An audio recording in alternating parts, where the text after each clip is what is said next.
Hey guys, Crazy Postman here. Well, you joined me at my house 40 miles from where Luba 3 here lives.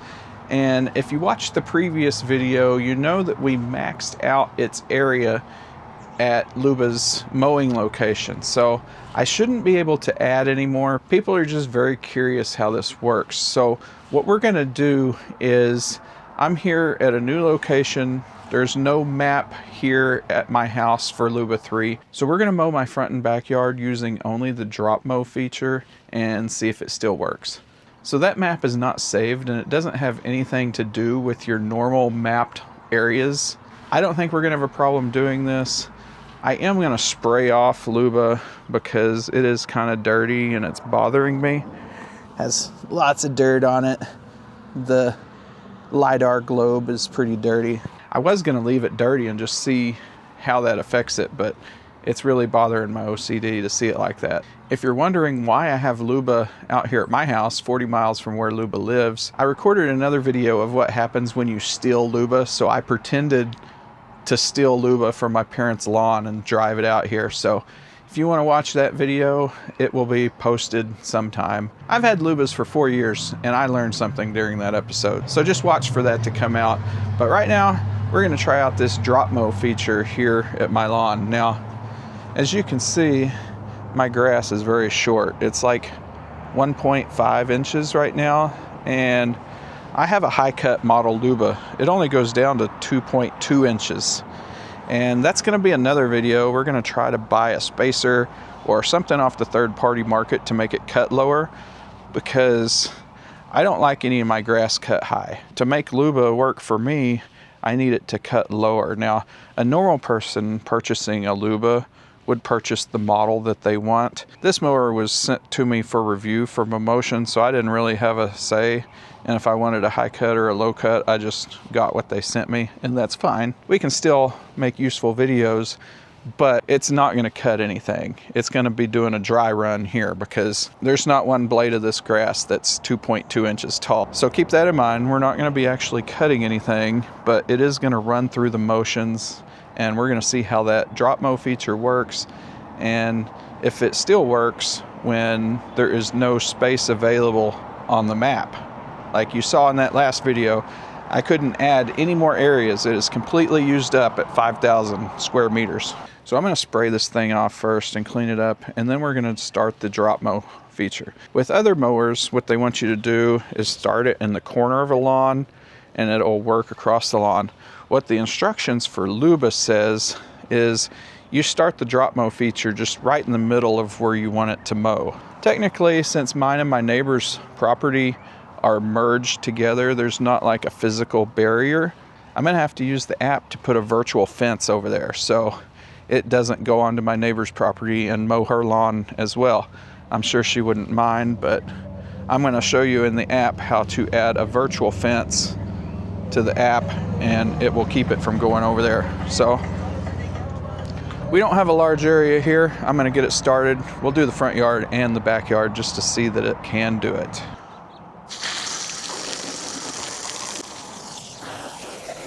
So we're just gonna start Luba from right here.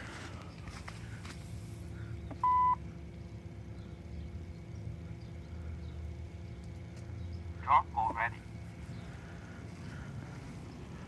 DropMow ready, I think it said. Am I supposed to hit start? Maybe I have to do it closer.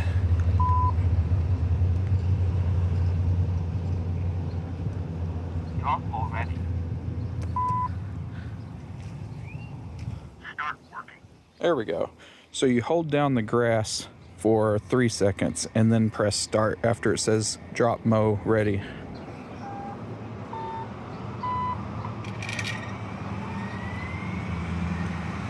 So there it goes. I didn't even use the app. I just set the robot on the lawn and hit the grass button for 3 seconds and then hit start. I did just spray it off and I didn't wipe dry the cameras, so they may have water drop distortion. I don't know. We'll see if that affects it.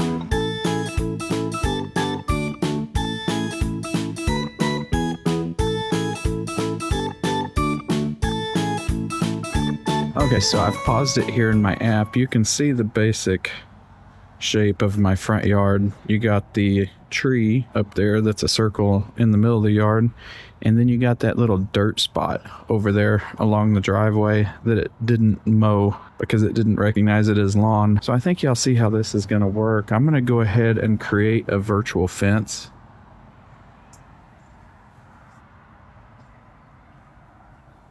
Over here. We don't need to get it exactly at the edge of my lawn because this is just an example. So we're gonna split the difference, not get all that close to those shrubs over there. So we're gonna save this. And now we're gonna tell it to continue mowing. We're gonna back out of this.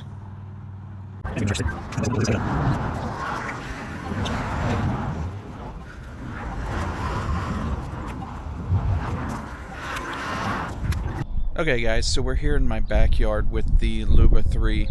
Now, what we're going to do is the same thing we did in my front yard. I'm going to hold down the grass button and it's going to say DropMow ready, and I'm going to hit the start button. I'm not going to interact with the app at all. I'm not even going to need to make a virtual fence here because my backyard is completely enclosed with a fence. So we're just going to let Luba do it all. I'm going to set the camera here on a time lapse and I'll record the app on a screen recording and we're going to see what happens. So we're going to do the same thing we did in the front yard. We're going to hold down this grass button. DropMow ready. Said DropMow ready. And we're going to hit start. And Start working. Luba is going to do the rest.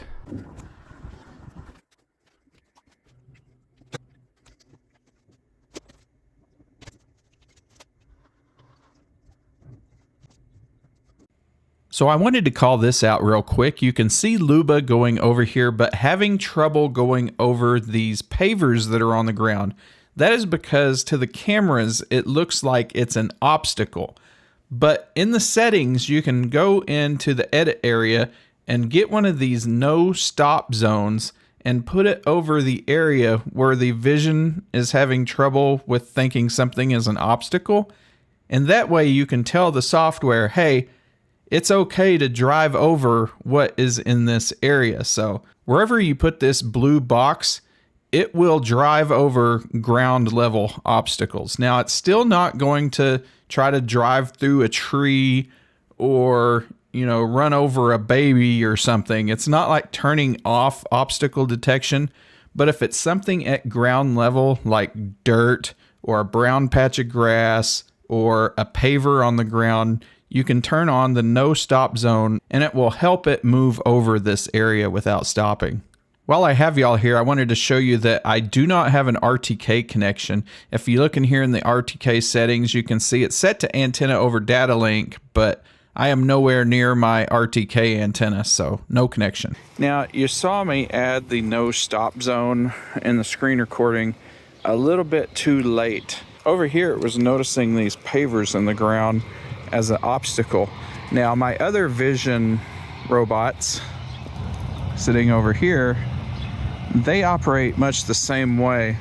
They would not go over this either. So that leads me to believe that Luba 3 is operating on mostly vision in this mode, maybe using the LiDAR for the bigger overall picture, but it's mainly operating on vision. And I added the no stop zone here, but I did it a little too late. It had already driven over here and noticed them as an obstacle, so it's not going to continue on. We're going to have the backyard cut into two different pieces. This side over here that it's already mowed, and we'll start another session over here. I'll just start it the same way by holding the mow button for 3 seconds and hitting start.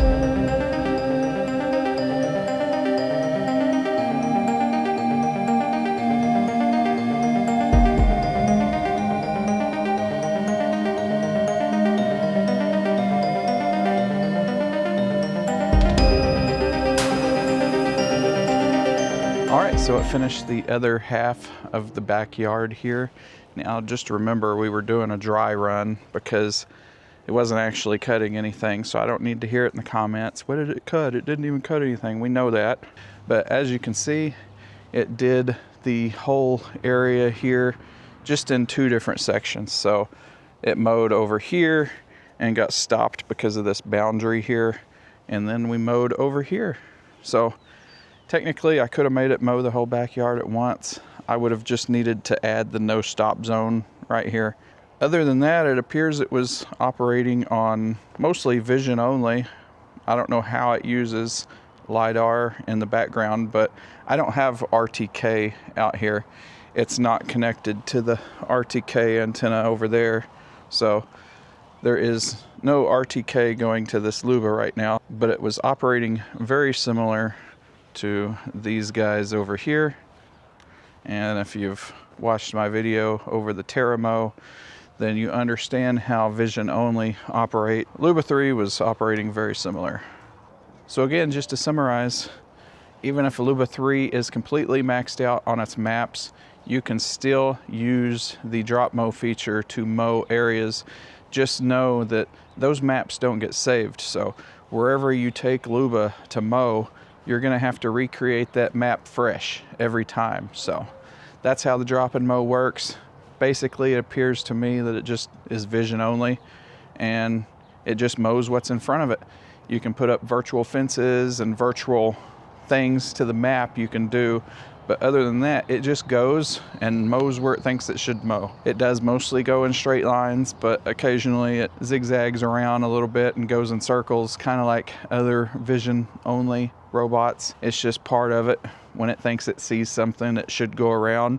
Whether it really sees it or not, it's gonna go around it. Like pavers, dirt patches, like over here, it won't go over these type things when it's mowing on DropMow. So thanks for watching this video, and I will see y'all in the next one.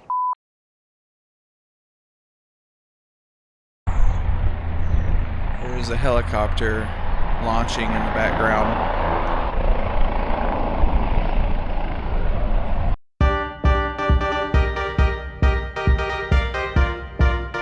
Let's steal it and take it home. We could sure use that on our property. Let's go.